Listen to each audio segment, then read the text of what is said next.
ഈശോയിൽ ഏറ്റവും പ്രിയപ്പെട്ടവരെ, മക്കളില്ലാത്ത ദമ്പതികളുടെ ധ്യാനത്തിന്റെ 2-ാം ദിവസത്തിലാണ് നമ്മൾ ഇന്ന്. കർത്താവിന്റെ വചനം ഇപ്രകാരം പറയുന്നുണ്ട്. സങ്കീർത്തനം 105-ാം അധ്യായം 24-ാമത്തെ വചനം. ദൈവം തന്റെ ജനത്തെ സന്താന പുഷ്ടിയുള്ളവരാക്കി, തങ്ങളുടെ വൈരികളെക്കാൾ ശക്തരാക്കി. എത്രയോ മക്കള്, കുഞ്ഞുങ്ങളില്ലാത്ത എത്രയോ ദമ്പതികള് കരയുന്നത്, പ്രാർത്ഥിക്കുന്ന ആവശ്യപ്പെടുന്നതൊക്കെ ഈ നാളുകളിൽ കേൾക്കുമ്പോൾ സത്യത്തിൽ എൻ്റെ ജീവിതത്തിൽ ഞാൻ ഏറ്റവും കൂടുതൽ ഇഷ്ടപ്പെടുന്ന ഒരു ശുശ്രൂഷയിൽ ഒന്നാണ് ഇത്.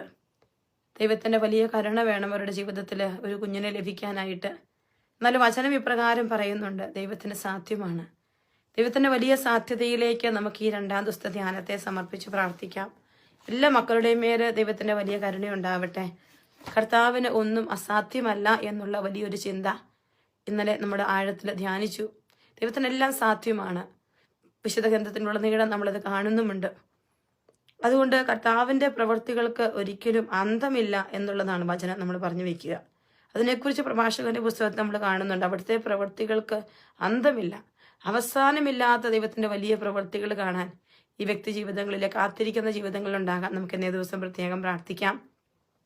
ഒപ്പം പ്രിയപ്പെട്ടവരെ, ഒക്ടോബർ 10, 11, 12 തീയതികളിൽ യുകെയിൽ നടക്കുന്ന തപസ്യ ധ്യാനത്തിന്റെ രജിസ്ട്രേഷൻ ഓൾമോസ്റ്റ് കംപ്ലീറ്റ് ആവുകയാണ്. അപ്പോൾ ഇനി ആരെങ്കിലും തപസ്യ ധ്യാനത്തിൽ പങ്കെടുക്കാൻ ആഗ്രഹിക്കുന്നതായി നിങ്ങളുടെ അറിവിലുണ്ടെങ്കിൽ